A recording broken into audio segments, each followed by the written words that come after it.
Morning. My name is John Schultz. I'm a Nor-vise ambassador out of the Park City, Utah area. I'm a Stillwater junkie. I've tied some other Stillwater flies for Nor-vise, but I'm showing a new technique and some new patterns of flies that I've had incredible success with. This fly today is going to be tied with black rabbit, and it's also, I'm going to use this brilliant black and red and blue dubbing from Hairline. It's called Midnight Fire. And the Midnight Fire woolly bugger pattern has been a favorite of mine for years, but once I started tying with rabbit, I couldn't find any combination to make it come out to where I could use it with rabbit. So I decided to put this together into a dubbing loop, and I'll show you how I do it. To start with, I'm going to take my rabbit from the end of the fur and trim it so it just tapers the end of the rabbit slightly, just so it doesn't look so square and unnatural in the water.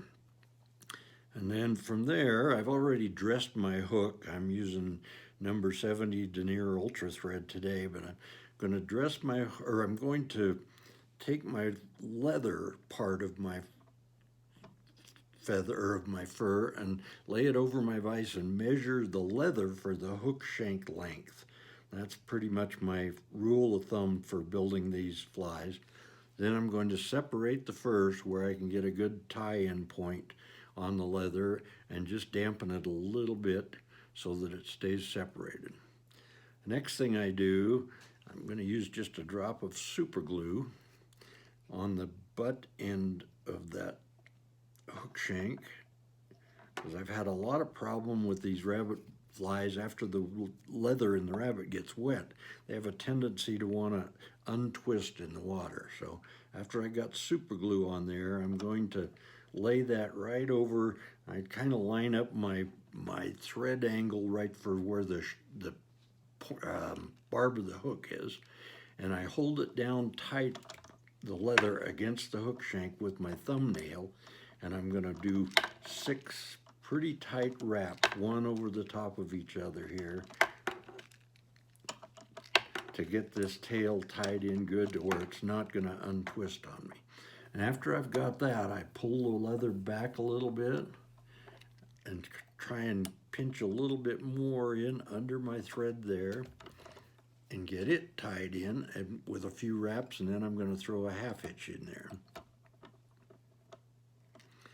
After I'm at this point, I'm just going to make a fairly small dubbing loop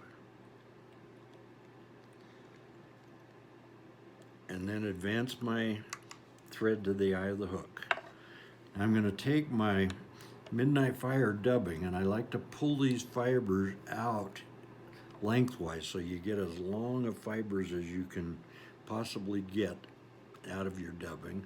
Slide that up into my dubbing loop. I'm going to put a little bit more down in the bottom. And you can add or subtract depending upon how bright you want this fly in the water. You can put more or less dubbing. So I like it a little subtle looking in the water, but this black, red, and blue combination is a trout killer, I guarantee. It really is a good functioning fly. Now I'm going to take my fly, and I like to offset my hook a little bit there so that my dubbing doesn't get caught in the hook shank as I go. Now I've got my dubbing loop spun out, and I'm going to try and stretch those fibers out just to make them a little bit as long as I can get them. After I've done that, the most critical part of getting these flies to tie out nicely, I think, is to take your leather and go over the top with your leather, one wrap, and make sure that the leather is flat down against the hook shank on the top. Then after you do that, I'm going to take the leather and my dubbing loop and put them between my thumb and my middle finger. That leaves my pinky finger or my pointer finger available to push fur back as I'm going. So now I'm going to start rotating this. Pull a little of that fur out right by the hook shank. I'm just got the dubbing loop is laid just to the side of my rabbit. Now that I've come up to the eye, I'm going to stop and lock that, and I'm going to force that fur and the dubbing loop back as far as I can. Now from there, I could do almost have enough room for one more wrap, but I think I will place one more wrap around that. Now when I come up to the hook shank, I'm going to pull it back again, make it good and tight in there, and I'm going to take my dubbing loop and cross over the leather and go through it and make 2 rotations around that, and then hold it up, and that locks that leather in place while you tie your dubbing loop in. So now I'm going to do about 6 wraps on my dubbing loop again, just because I hate to have these things come undone on me, and they will if you don't overbuild them.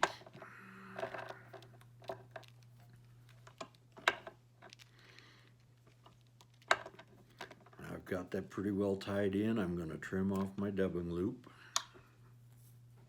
I'm going to come back and I'm going to wrap over that dubbing loop again quite well and make sure that it's really well tied in.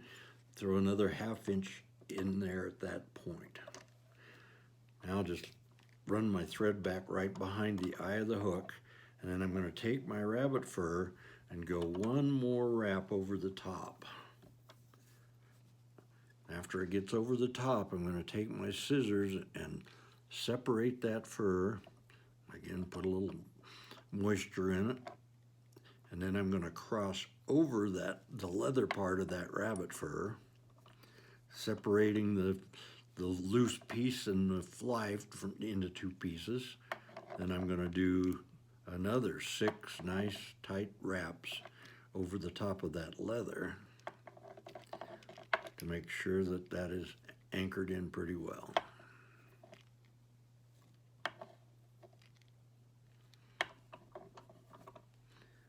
Now I'm going to trim that off.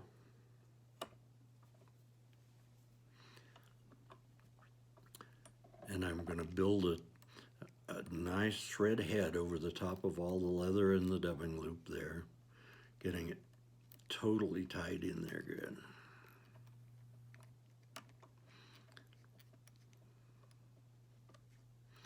I've tied these with eyes on them so they look like more like a minnow, but fishing them, I really don't feel the difference in quality of catchability with the eyes on the hook. They're not worth the effort for this. I think in saltwater, where the fish really focus on eyes, it's probably worth doing it. But for stillwater freshwater fishing, I don't think you do it. Now I'm going to come back and I'm going to put about 6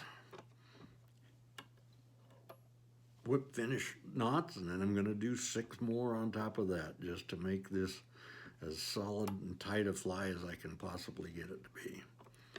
Take it, trim it off, and take my 22 caliber dubbing tool out and comb out my fly. And if you can see just the subtle bits of black and red and blue in that, this fly in the water, when you strip it, just comes to life. It's so alive and fishes so well, it's amazing. I fish it on my intermediate and my type 4 and my type 7 sinking lines, and it's caught some terrific fish for me in the last 1.5 years that I've been tying it. So give it a try, you will like it. Thanks much for watching.